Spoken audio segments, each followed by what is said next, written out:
welcome to episode 10 of Not That AA. I'm Allie. And I'm AJ. And we would like to start off this podcast with something a little non-gamer related.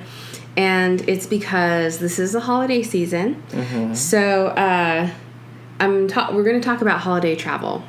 And specifically, and I want you to chime in on this, AJ. Okay. I think that women tend to overpack while men tend to underpack. Totally. Okay. That doesn't sound too convincing. Well, I mean, guys don't really think about this kind of thing, to be honest. So, like, most guys, I think, our rule is if it doesn't fit in a roll-on checked luggage, it's not getting packed. So checked luggage, or yeah, one of those small like strolley luggages. That's usually all guys. That's a carry-on, not a check. Or a carry-on luggage. Yeah, that's usually all guys bring. Because I was like, you can put anything in a checked bag. If we check anything, it's because TSA tells us we have to. That's true. So I'm not really going to talk about checked versus carry-on, but I am talking about like basically the like minimal amount of things that you would need to survive a plane flight, like a cross-country flight. Mm-hmm. Because I feel that, you know, if you're driving somewhere, you know, you could always stop along the way, stretch your legs, blah, blah, blah, get something to eat. And but I feel like a lot of travel, at least a lot of plane travel right now, is going to be, you know, in the main 48 states. The lower 48. Probably. Maybe to Canada and Mexico, too. So we're looking at a trip that's probably between, 2 to 8 hours, something of the sort. So, in order to survive such a trip, I have kind of like a unisex list of things that people may or may not have thought about. And it should be fine for everyone. Mm-hmm. So, number 1 on my list is sanitizing wipes. Like Clorox or wet ones, I find that they are way more convenient than the bottles of the sanitizer. Especially since with the wipes, you can wipe down your tray table and the armrests, the belt buckles or whatever. And I think it's just easier to use. What do you think? Well, I mean, yeah, and I remember when we last traveled, the best thing about them is, the easiest way to get sick on a plane ride, especially, is those dirty trays that you have in front of you. Yeah, the tray tables. Yeah. So, like, I would wipe pretty obsessively with them, and it's just nice to have, if you spilled something while you're eating at the cafeteria at the airport or something. Exactly. And the second thing I have on my list is something that women tend to take, but men really don't, and that's a type of face moisturizer. Guys don't think about that at all. But remember, when I brought it on our trip, you used it all the time. Mm-hmm. So I think everyone, male or female, should take like a little jar or a tiny little bottle of face moisturizer. The reason why is because face moisturizer can be used anywhere. You can use it, well, of course, on your face, but you could also use it on your hands or your elbows or knees and other places that's going to get dry, especially since the air in the airplane is so dry.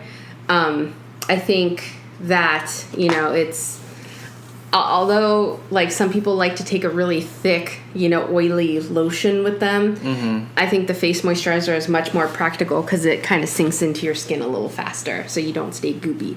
And I think that would help men as well because they don't like that heavy feeling. It's not that guys don't plan. I don't know. I guess it's one of those things that if it's there, great. If not, like, you don't really care. Yeah, but I'm just saying to make the flight more comfortable. Yeah. And another thing along those lines is Vaseline. Like one of those tiny little jars of Vaseline. Mm-hmm. And, of course, it's a multi-use item. And you can use it on your lips. And I don't know if, like, many of our listeners know this, but you can use a tiny, tiny little bit of it on the inside of your nostrils to keep them from drying and cracking in case you're someone who's prone to nosebleeds, which you are. That's probably useful on a plane too, because it tends to get pretty dry with central air. Yeah, and you use it on your lips, and you can even use it in a lot of. I think some women might know this because it was a tip, a beauty tip, like in the 50s. You can also use it on your eyelashes too, to define them and to make them grow a little more. So it's really kind of a multi-use item, and those little jars of them are like $1 at Target or something. So also the next thing, which I think is of course completely obvious, but I'm going to put like a little bit of a twist on it, is a tablet, but specifically a non-Apple one. And the reason I say that is because when you buy a non-Apple tablet, not only are they way cheaper, so you're not as concerned about, someone stealing it or it getting destroyed or whatever, but most of them have the micro SD slots, and so you can have expandable memory. So it allows you to bring, more. Because I know I've traveled a lot of times with my iPad mini or regular iPad, and I end up having to clear out a bunch of stuff just to get, a couple shows on it or a movie. But if you have that expandable media, you could really load it up, with apps, games, books, and, music, movies, whatever.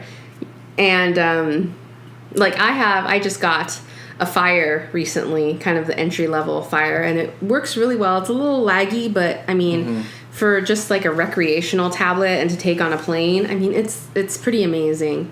And you just got one yourself. Yeah, I got the Samsung Galaxy Tab A 7-inch or something like that. It's a mouthful, but...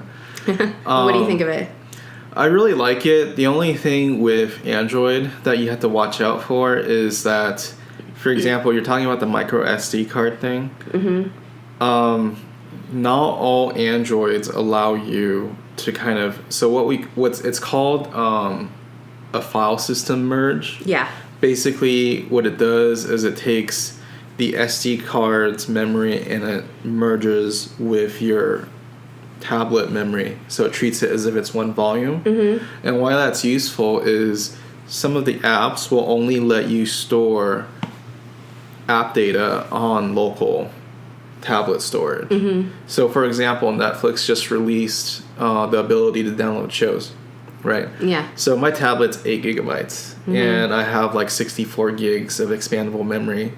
But since it doesn't allow me to use the SD card for, I guess, piracy concerns, I can't download any shows because I have hardly any space. But then there are apps like Vudu that lets you do that, so then that's not a problem. So it just depends. But I think Android, the newest version, with, what's it called? They keep changing the name. Was it No, it's not Lollipop. It's Marshmallow now. Marshmallow. Isn't it? Marshmallow fixes that. But then again, not all device companies enable that function. So. And just FYI, it was way easier to use the micro SD in the Fire than it was in the Samsung. Yeah, you just plug it in. And it's like, well, ready, let's do it. Yeah, we're ready to go. Amazon uses their own ecosystem. Yeah. The caveat is you buy everything from Amazon. Which I don't mind because people buy everything from Amazon nowadays anyway. Yeah. It's really not that big of a deal. So I think those are like I think that's pretty standard. Like you can survive a certain, length of flight with that. I know some women like to bring a lot of items, like a lot of makeup and a lot of other stuff, and it's really not necessary, at least in my opinion. So, and another thing that you and I have been playing around with, the last time we traveled, was we actually didn't really pack toiletries. We just bought them when we got there. You just find a local Target. Yeah, and just pick them up. It saves you a lot of time and effort and space when you're traveling, especially if you're going to be traveling for several days. Like the last trip we went on, we were gone for over a week. And so we would just, use up the toothpaste and that was it, and use up the shampoo and everything, and you just trash the empty bottles at the hotel, and it saves a lot of time. The trick is to not buy more than you need. So, like, when you buy those, like, say, bottles of water, you need to make sure you don't overbuy. We always tend to We always overbuy. overbuy, yeah. Then, I think we were giving them away. or we're chugging them, like, the day before. Yeah. I think this time around we did finish almost all of them, didn't we? I think we gave some of them to room service. Oh, yeah. Yeah. Okay. We're just like, here, take it. Yeah, free water, free bottle of Yeah. water. I mean, I'd take it, you know. But anyway, so we hope everyone has, happy travels. And now we are going to discuss the games that we've been playing lately. So who we've been playing. So last time we talked about Mafia 3. Yes. Right? We had just Love it. beaten Mafia 3. Oh my god. And then the game we played after that was the new Sherlock Holmes game. Yes, which was depressingly short. So we've been following the Sherlock Holmes games since I think they started developing for consoles. Yeah. Frogwares is a company that makes them.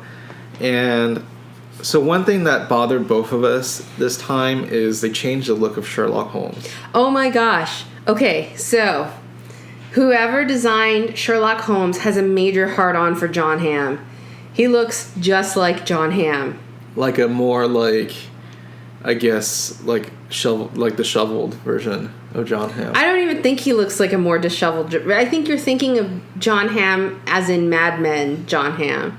But everyday John Hamm, it looks kind of like him. Probably looks like that. And the thing is that they made Watson like 20 years younger than he was in the previous game.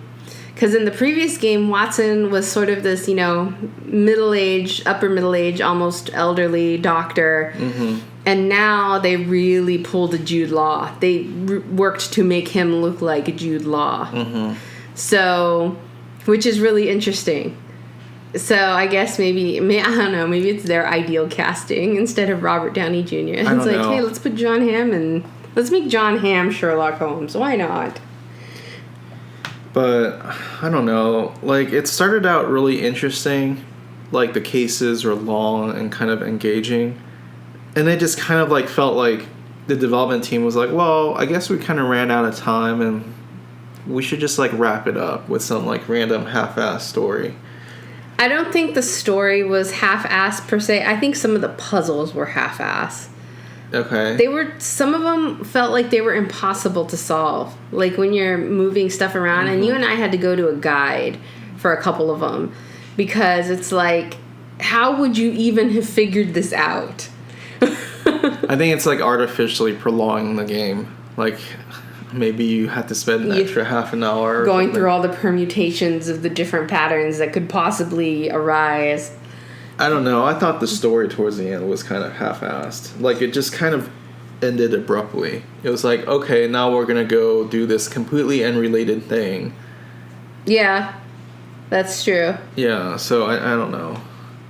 And so that one we played through really quickly. And then what we've been playing through also is the Gears of War series. Mm-hmm. Before we touch Gears of War 4, we wanted to do 1, 2, and 3. And then Judgment. Oh, we are doing Judgment? Okay, we're doing Judgment. Well, we'll see how it is. Okay, because we're in 3 right now. Yeah. So I, as a very casual gamer, I did not like 1 at all. And I could not pay attention. I know you were playing. I kept dying like crazy because I guess my hand-eye coordination is just not very good. Mm-hmm. But I thought the story was completely boring and I could not pay attention to it. But when we got to 2 and now that we're into 3, I'm like actually actively engaged in the story, and I think it's really interesting now, and it's the mechanics of it has gotten a lot easier. It's amazing to see how much it's changed from 1 to 2 to 3. Yes. And I think the biggest thing with 1 is I had to push really hard to play through that. Like, I ended up playing online with someone just to get through this level. I know, I remember that. Because the thing with older games, and I'm not saying, like, old isn't, like, classics, like Ataris and stuff like that, but, like, the beginning phases of, like, first-person shooter design is that a lot of times when you get to a boss or something like that, or an encounter, you don't have exactly the right parameters met, you kind of get stuck. Yeah. So that's the problem that you see throughout a lot of the Gears of War 1 game. And another thing that sucked about it is since first-person shooters are short for single-player campaigns, so you want to tell a good story, right? Yeah. And the problem with one is I have no idea what was going on. Like, it wasn't even interesting enough to keep me engaged. So what ended up happening is I went to Wikipedia to figure out what was going on in the plot. Yeah. I remember you telling me that because I completely detached myself from the game. I took a nap, and then when I woke up, you were saying you need to look at the Wikipedia entry for the story of this. And I'm like, okay, well, sure. And even when I read it, I was like, okay, whatever. I think the Gears of War 3, like, previously in Gears, wrapped up in 5 seconds. Pretty much. Which should tell you something about how little story that actually it had. Yeah. But 2 and 3 were awesome. I hear Judgment is not very good, but we'll see. People say it's not very good, but it's still rated high. Like, okay. In terms of like the progression of Gears, it's not as good as 3. But it's still good. I'm really enjoying 3 right now. Yeah, you're playing it way more than like all the other ones. Yes. I love playing as Cole. The Cole train. Yeah. He's awesome. funny. We're going to name our first child Cole. No kidding. And I actually find the series overall to be more appealing than Halo so far. Oh my god, yes. At least, well, I agree with you. I mean, some people might think that that's blasphemy, but... Well, I think a huge part of what appeals to fans for Gears versus Halo, I think there are camps that are like really pro Gears and really pro Halo, is that the characters in Gears seem more lifelike. Like the way they talk and the way they act around difficult situations. They act more human, but Master Chief is like this genetically modified soldier that, it's hard to relate to him. Like, everyone can get behind Cole, like, cussing the crap out of, like, the Hive Queen and stuff like that, And people can understand Dom's pain with what he goes through with his wife, And so, of course, I'm not saying, any specifics because you don't want to spoil anything. Although it's been out for so long, if you haven't played it by now, it's your fault. It's your fault. Harsh, honey, harsh. Okay, anyways, what else are we doing right now? Besides, we're pretty much, getting ready for Christmas like everyone else. Yeah. Or like most people. And Hanukkah doesn't start until Christmas Eve. It's late this year. I was freaking out because I was like, oh my gosh, I didn't keep track of it because we need to light our Menorahsaurus. Yes. I don't even know where he is. He's right there on the shelf. Oh, yeah. We kept him out.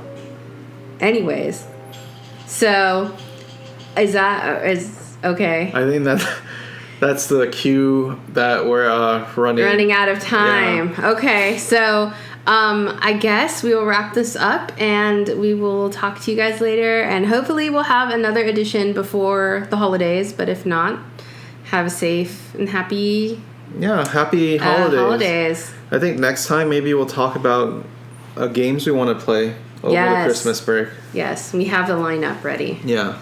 All right, well, goodbye. All right, take care. Bye.